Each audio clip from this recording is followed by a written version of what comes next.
Hi, we got him. මේ වචනේ තමයි මේ වෙනකොට මුළු අන්තර්ජාලයේම කලඹන වචනේ වෙලා තියෙන්නේ.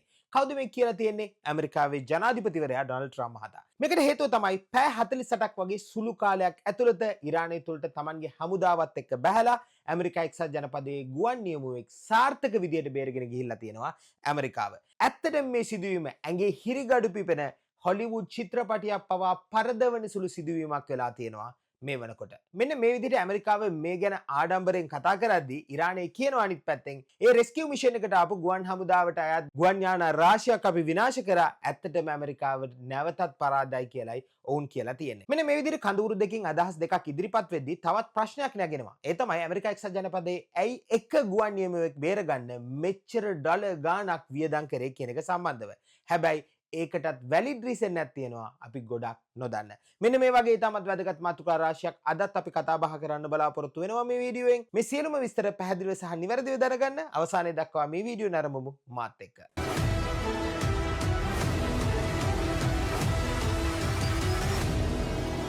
Hi අදත් මගේ යාළුවෝ සියලු දෙනා නිමුල් කී YouTube channel එකට welcome කියලා පිළිගන්නවා. ඔයගොල්ලෝ තාමත් අපේ channel එකේ videos බලන්නේ channel එක subscribe කරලා නැතුව නම් අදම channel එක subscribe කරලා bell button එකත් click කරලා තියාගන්න අමතක කරන්න එපා. ඒ වගේම තමයි මේ වීඩියෝ එක අවසානයේ දක්වා නරඹන්න යාළුවන්ට share කරන්නත් like කරන්නත් අමතක කරන්නත් එපා. හරි මම කලින් කිව්වා වගේ we got him කියන මේ වචනේ Tamanගේ social media account එකේ පළ කරලා තියෙනවා ඩොනල්ඩ් ට්‍රම්ප් මහතා. මෙන්න මේ විදිහට අදහස් දක්වලා ඩොනල්ඩ් ට්‍රම්ප් මහතා මුළු ලෝකෙටම පෙන්නලා තියෙනවා අද වෙනකොට Tamanගේ හමුදා බලය එහෙම නැත්නම් Tamanට අනිත් රටවල් යටත් කරගන්න තියෙන හැකියාව කොච්චරක්ද කියන එක සම්බන්ධව. අපි දන්නවා මේ ඉරානයේ ඊශ්‍රායල සහ ඇමරිකාව අතර යුද්ධය ඇති වෙලා මේ වෙනකොට සති 6ක් ඉක්මවලා තියෙනවා. ඒ සම්බන්ධව අපි කතා කරද්දී පහුගිය වීඩියෝස් වල කතා කරලා තිබ්බා පහුගිය සිකුරාදා දිනේ වෙනකොට ඉරාන හමුදාවන් විසින් ඇමරිකා එක්සත් ජනපදයට අයත් F-35 වර්ගයේ ප්‍රහාරක ගුවන් යානාවක් විනාශයට පත් කරලා තියෙනවා. ඒ වගේම ගුවන් නියමුව ආගියාතක් නැහැ කියලා කතාවක් තියෙනවා. ඒ වගේම ඉරානය කියනවා ඔහු අපි අත්පත් කරගත්තා කියලා. මේ වගේ පැහැදිලි නැති කරුණු කිහිපයක් තිබුණා. නමුත් ඉන් අනතුරුව ඉරානය තහවුරු කරලා තිබ්බා ඒ F-35 වර්ගයේ ගුවන් යානාවක් නෙමෙයි. ඒ සුන්බුන් වලින් අපි හොයාගත්තා ඒ F-15 වර්ගයට අයත් ස්ට්‍රයික් ඊගල් ප්‍රහාරක ගුවන් යානාවක් බව. විශේෂයෙන්ම උන් මේ සුන්බුන් හොයාගත්තේ කුර්දිස්තානයේ කඳුකර ප්‍රදේශවලට ආසන්න ප්‍රදේශයකින්. මේ F-15E ස්ට්‍රයික් ඊගල් වර්ගයේ ගුවන් යානාව ගත්තොත් මෙහි ඉන්නවා ගුවන් නියමුවන් දෙදෙනෙක්. ඒ තමයි ෆයිට් ජෙට් එකේ පයිලට් අනිත් එක්කෙනා තමයි වෙපන් සිස්ටම් ඔෆිසර්. හැබැයි මේ ප්‍රහාරය සිද්ධ වෙලා මේ ගුවන් යානාව විනාශ වෙලා පැය කිහිපයක් ඇතුළත ප්‍රධාන පයිලට් එහෙම නැත්නම් මේ ගුවන් නියමුවාව බේරගන්න ඇමරිකාවට හැකියාව ලැබෙනවා. නමුත් ප්‍රශ්නේ තිබුණේ මේ වෙපන් සිස්ටම් ඔෆිසර්ට ඇත්තටම මොකද්ද උනේ කියන එක සම්බන්ධව. හැබැයි මේ වෙපන් සිස්ටම් ඔෆිසර් මොකද කරලා තියෙන්නේ මේ ගුවන් යානාවට ප්‍රහාර එල්ලවීමත් සමග අනිත් ගුවන් නියමුවා වගේම ඔහුත් පැරෂුට් මාර්ගයෙන් මෙම ගුවන් යානාවෙන් ඉවතට පැනලා තියෙනවා. මෙහෙම පැනලා ඒ ඉරානයේ කඳුකර ප්‍රදේශය තියෙනවානේ මේ කුර්දිස්තාන ආසන්න ප්‍රදේශ මේ වනාන්තර ප්‍රදේශය තුල ඔහු සැඟවිලා ගියා. මෙන්න මේ විදිහට ඔහු සැඟුණාන් පස්සේ ඔහු කොහොම හරි හොයාගන්නට අවශ්‍යයි. පණ පිටින් හරි පණ නැතුව හරි හොයලා දෙන එක්කෙනෙක්ට ඇමරිකානු ඩොලර් 66000ක් ආසන වශයෙන් කියනවා නම් ශ්‍රී ලංකානු රුපියල් මිලියන 21ක් පමණ මෙතරම් මුදල් කන්දරාවක් අපි දෙන්න ලෑස්ති අපිට මේ අදාළ වෙපන් ඔෆිසර් හොයලා දෙන්න කියලා ඉරානයේ සාමාන්‍ය ජනතාවට පවා නියෝගයක් දුන්නා ඉරානය. රටේ තියෙන ආදරය කෙසේ වෙතත් මේ මුදල් කන්දරාව කෙසේ හෝ ලබා ගන්න ඕනේ කියන ඒ අදිෂ්ඨානයෙන් ඒ ප්‍රදේශවල ගම්වාසීන් ආදිවාසීන් Tamanගේ අවි ආයුධ අමෝරාගෙන මේ ගුවන් නියමුවව හොයන්න පටන් ගත්තා. මෙන්න මේ විදිහට IRGC හමුදාව එක පැත්තකින් ගමේ ගම්වැසියන් තවත් පැත්තකින් මේ ගුවන් හමුදා නිලධාරියාව හොයාගෙන ඉඳද්දී ඇමරිකා එක්සත් ජනපදයේ හොර රහසේම සැලසුමක් ඇති කරා. මේ සැලසුමේදී තමයි ට්විස්ට් එකක් තියෙන්නේ. මේ සැලසුම නිකම් පෙන්ටගනින් සිද්ධ වෙච්ච දෙයක් නෙමෙයි. මේ ඔපරේෂන් එක ඇතුළට ආවා CIA රහස්‍යොත්තු සේවාව. ඔවුන් ඇවිල්ලා ඔවුන්ටම ආවේනික වෙච්ච සිස්ටම් එකකින් ප්‍රසිද්ධියේම බොරුවක් කිව්වා. ඒ තමයි අපි මේ වෙනකොට ඒ ගුවන් හමුදා නිලධාරියාව හොයාගෙන ඉවරයි කියලා. ඔවුන් කියපු මේ බොරුව ඉතාමත් ඉක්මනින්ම පැතිරලා ගියා. ඔවුන්ගේ ප්ලෑන් එකත් නිසියාකාරව ක්‍රියාත්මක වුණා. ඉරාන රජය සහ ඉරාන හමුදාව අන්දමන්ද වුණා. කලබලයටපත් වුණා. ඔවුන්ට හිතා ගන්න බැරි වුණා. ඇත්තටම මේ හමුදා නිලධාරියා නැවතත් ඇමරිකාව හොයාගෙනද? එම හොයාගෙන කෙසේද එසේ සිද්ධ වුණේ? එහෙමත් නැත්නම් ඔහු තවමත් අපේ වනාන්තර ඇතුලේ කඳුකර ප්‍රදේශය ඇතුලේ සැඟවිලාද කියන එක සම්බන්ධව. හැබැයි ඇත්තටම සිද්ධ වුණේ ඒක නෙමෙයි. ඒ ගුවන් හමුදා නිලධාරිවරයා එහෙමත් නැත්නම් ඒ වෙපන් ඔෆිසර් කුර්දිස්තානයේ කඳුකර ප්‍රදේශයේ ගුහාවන් ඇස්සේ සැඟවිලා ඉඳලා සැටලයිට් දුරකථන මාර්ගයෙන් තමන්ගේ රටේ ආරක්ෂක අංශයන් සමග සම්බන්ධ වෙලා දැනුම් දීමක් කරනවා. කොහෙද ඔහු සැඟවිලා ඉන්නේ කියන එක සම්බන්ධව.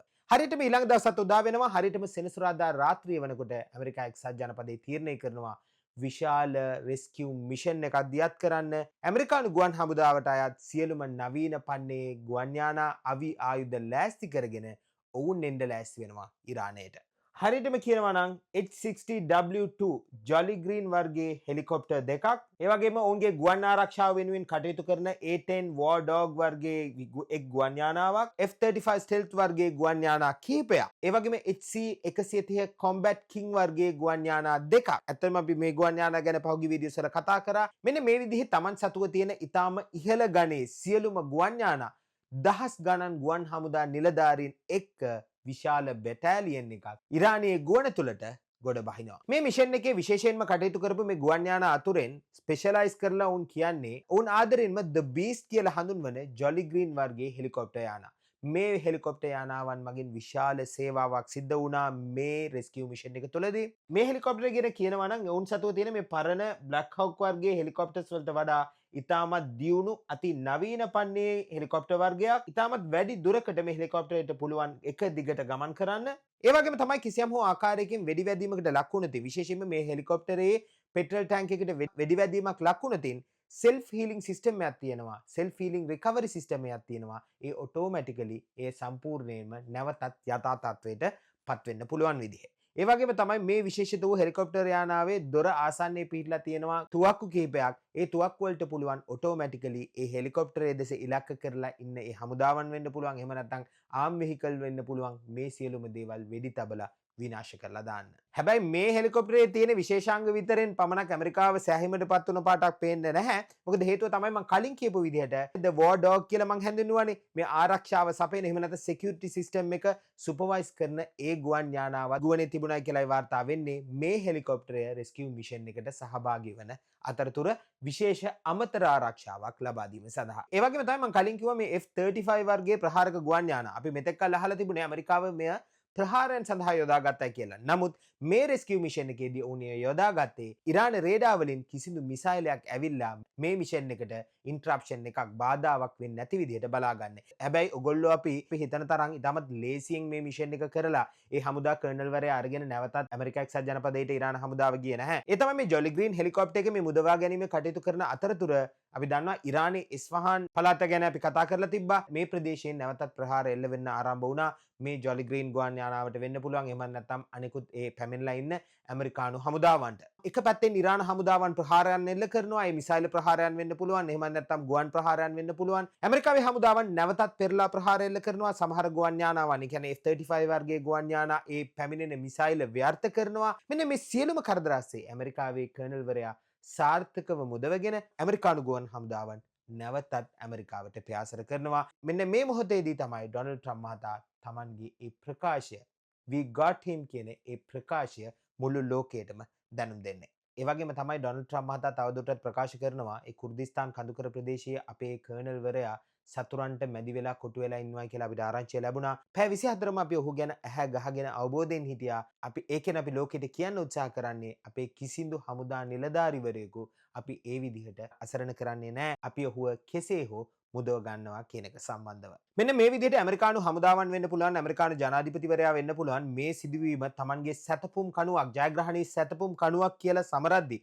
අනිත් පැත්තෙන් ඉරානයේ ප්‍රවෘත්ති සේවාව වන ෆාස්ට් නිවුස් ප්‍රවෘත්ති සේවාව කියනවා මේ ඇමරිකාව ලැබපු විශාල පරාජයක් බවට. ඔයගොල්ලෝ හිතන්න පුළුවන් මොකද්ද මේ කියන්නේ මේ මෙතරම් ඇක්ෂන් සීක්වන්ස් එකක් දීලා පැය 48ක් ඇතුළත මිෂන් එකක් කරලා බේරගෙන ගිහිල්ලා තියෙනවා කියලා. නමුත් ඉරානයේ මේ දකින්නේ තවත් විදිහකට. ඔවුන් කියනවා අපි මේ මිෂන් එක සඳහා ආපු ගුවන් යානා වලින් විශාල ප්‍රමාණයක් විනාශ කරලා ඉවරයි.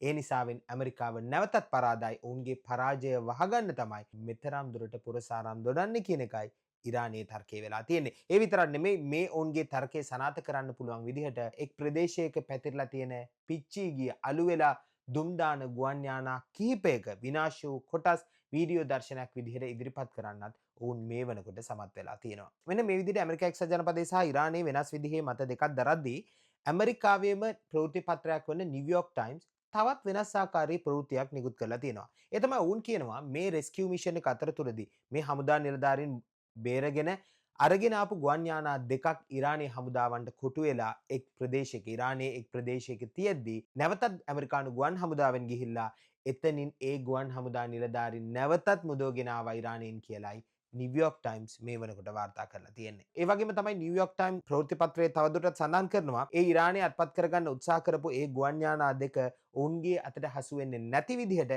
ඇමරිකානු හමුදාවන් විසින්ම විනාශ කරලා දැම්මයි කියලත් ඔවුන් සඳහන් කරලා තියෙනවා. මෙන්න මේ විදිහට තමයි මේ වෙනකොට ඉරාන, ඊශ්‍රායල සහ ඇමරිකාව අතර විවසනයේ අලුත් අප්ඩේට්ස් අපිට ලැබිලා තියෙන්නේ. මෙන්න මේ විදිහේ අලුත් අප්ඩේට්ස් ඔයගොල්ලන්ට අරගෙන එන්න මම සූදානම්. මේ සඳහා කොහොමද කළ යුත්තේ? නිමුල්ක YouTube channel එක subscribe කරලා දිගටම රැඳින්න අමතක කරන්න එපා. මම ලෑස්ති ඔයගොල්ලන්ට අලුත් අප්ඩේට්ස් අරගෙන එන්න. නැවතත් මේ වගේ වීඩියෝස් අරගෙන ඔයගොල්ලෝ හමු වනතුරු ඔයගොල්ලෝ සියලු දෙනාටම සුබ දවසක්.